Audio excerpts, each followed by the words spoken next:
Good afternoon. Good to be here. Obviously, proud of our football team, not proud of the outcome. You learn some life lessons. They come and go. It didn't turn out the way we had planned and the way we wanted it to, but you got to move on. You got to learn from it. You got to own it, and you got to move on. And that's where we are, in our preparation for Ole Miss. Very good offensive football team, outstanding quarterback, back that has exceptional speed, and 3 excellent receivers. So we're looking forward to that opportunity and that challenge, and that's what we're preparing for. So I'll start with questions. Right here in front, Suzanne. Hey, John, on your defensive ends, how is your depth there? I noticed that Deshaun Hall left with looked like a upper body injury, and then Miles was having his arm wrapped.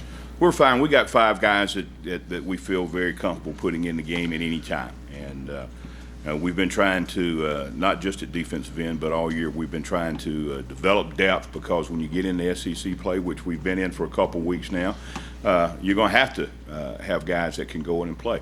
11 guys are not going to start and finish the game. But we feel good about depth there, and along with our interior line. And you've seen a lot of guys play inside at the tackle position.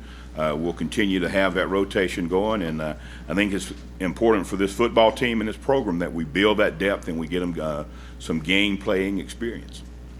Right side, Gabe. Coach, after that big first quarter by Derrick Henry, you made some adjustments. How big was it putting Henderson and Mack on the field together? What did you see when you went back and watched the tape of those guys playing at the same time? Well, we talked about it even before, in terms of getting those guys there, because both of them are explosive. They're big, they're physical, but they've got some fast twitch that a lot of bigger guys don't have. And certainly I think that was a big plus for us. And both of those guys played well for us, and they continue to grow. Coach Hagan has done a great job, preparing those guys, and I think those 2 showed up big for us. And obviously, we get some situations where we fit a run or 2 better. We'll eliminate some big plays, and that's what we got to do. We got to do that, in our preparation this week. We got to be ready to do that. And but those guys give you some activity up front that makes it tough for offensive blocking schemes. Go to Aubrey, and then Colin in the back. You've talked about instilling confidence all year and in the offseason. Did you get the sense at the beginning of the game that maybe your guys were a little bit hesitant to come up and make plays, or was it the scheme that mostly changed as the game went along? Well, I'll address this, and then I want to talk about this week and here on. With some of their double tight formations, we didn't get to some checks that we had built in, and that's communication. That's me. We let them get on the perimeter out of that formation early, and we didn't fit a run or 2 good. And if you take those 3 or 4 plays away that I'm talking about, we don't have that terrible first quarter.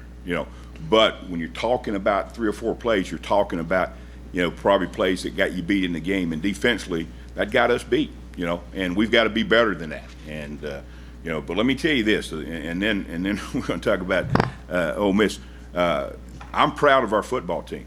I've been around this league for a long time, and for 3 quarters, I don't know that I've seen a defense that flew around and played as competitive football as our defense did for the final 3 quarters of that game. And we got something good to build on. We got some great kids, and it means something to them. Back, Colin. Hey, Coach, I wanted to ask you, what kinds of things does Ole Miss do with Laquan Treadwell to kind of get him in space, and obviously he makes some big plays for them all the time? Well, they move him around, but like I said, he's not the only one. They got a couple other receivers. They got a tight end that, was one of their top 2 receivers last year that hadn't, he doesn't have that many catches yet. I think he only has 9 or 10 catches, but he's a threat too. They've got talent. They spread the field. They do a good job in the run game. And then they do a good job of getting Treadwell and those other guys one-on-one. And, we have to win those one-on-one matchups. We got to pick and choose when we're going to decide to be one-on-one. And certainly if we can play the run a little bit better, maybe we won't have to be one-on-one all day. But if we can't, then we're going to be one-on-one all day, and we're going to man it up and play it. Here in front, Brent, and then we'll go to Cease. moving forward. Thank you. Coach told us that Otaro Alaka is out. Do you find yourself having to be more creative because of your lack of linebacker depth with maybe some more nickel packages, even though that might not be ideal with what you're trying to do? Well, to get our best people on the field, our playmakers, and that's what we're going to do. And certainly, listen, I'm not going to talk about situations where there may or may not be a deficiency. Okay, we're going to take what we got. And yes, we're going to be creative. We're going to do what we need to do. We're going to adjust when we need to adjust, and even if we have to adjust our style a little bit, but that would be leaning towards being more aggressive than anything else. So, because we believe in that, and I think that helped us, later on in the game as it went on. So, we got what we got, and like I said, we got a great group of young men, and we're talented enough to continue to improve and play better, and that's what we expected. Left side Cease, and we'll come to Gabe. Speaking of those linebackers, Coach, it appears like Hilliard's put a few games together. It's pretty good for a guy that hasn't played a lot because of injuries. Where do you feel his game's at and going to develop to? Well, he's doing some things real good, and obviously, I always, and I'm not trying to avoid answering your question. There's some things that he's got to improve on, and we talked about that yesterday. When we sat down and we watched the film, he had a chance to see himself. But he's got a great physical set of tools that he's got to work with. I think the key thing is the mental part, and there's several positions that we got to get a little bit better. Understanding the scheme and doing my job, not trying to do more than my job, but doing my job. And when we do that, we got 11 guys doing that, then we can play good defense. Go to Gabe, and then we'll wrap it up with two in the back. Speaking of the linebackers, Richard Moore came in and made some plays. Clyde George came in. Looks like he's progressive, making some plays. How much might you rely on those guys as you continue moving down the back stretch of the conference? Well, it's like any other position. We've got to. Certainly that gave me a little bit more confidence in them, and I don't mean that as a negative statement, but they understand that if they're going to play, then they got to be productive. They got to understand what they're doing. We just can't put them out there and let them do their own thing. And both of them have improved. The thing with Richard, he missed a bunch of practice times. He's had some injuries that have kept him out of practice. I felt coming into fall practice that Richard would be a guy that could really make a strong contribution in this football team. And to be quite honest with you, Saturday's the first time that he's been healthy enough to play. And, we're glad to have him back. Go to Daryl, and then Lee will wrap us up. Coach, can you talk about their quarterback, Kelly, and just how, I guess, smart of a player he is? He doesn't seem to – I know everybody throws interceptions, but he seems to be a guy that seems to be able to get the ball where he wants it, and they seem to be able to score when that happens.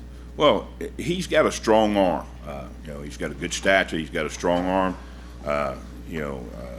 For a guy that, this being his first season in the SEC, in my opinion, he's the best new starting quarterback that we will have seen up to this point. I'm not going to compare him to the ones that we hadn't seen, but he's got all the skill set that it takes to be a great one in this league. He's got the skill set that he can play on the next level. Like I said, he gets rid of the ball quickly. It doesn't take him long to load it and get it unloaded. He does a good job of that, and he's very accurate. And he's a guy that can throw the ball 65 or 70 yards down the field. He's got that kind of arm. Wrap us up, Lee.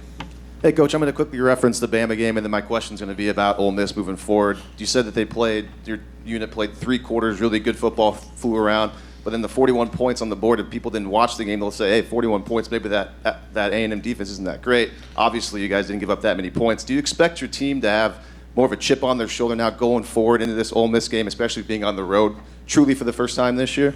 Well, first of all, and I don't mean this wrong, I don't care what anybody thinks, It's about us. It's about our football team, and certainly they all had an opportunity to sit down and watch that film and, give Alabama credit. They're a good football team. There's no question about that, okay? But we showed that we can play. Now what we got to do is we got to do it consistently, and if it takes getting a chip on our shoulder to do that, then we'll make sure we'll put those chips there because that's the way you play defense. All right. Thank you for your time, Coach. Thank you.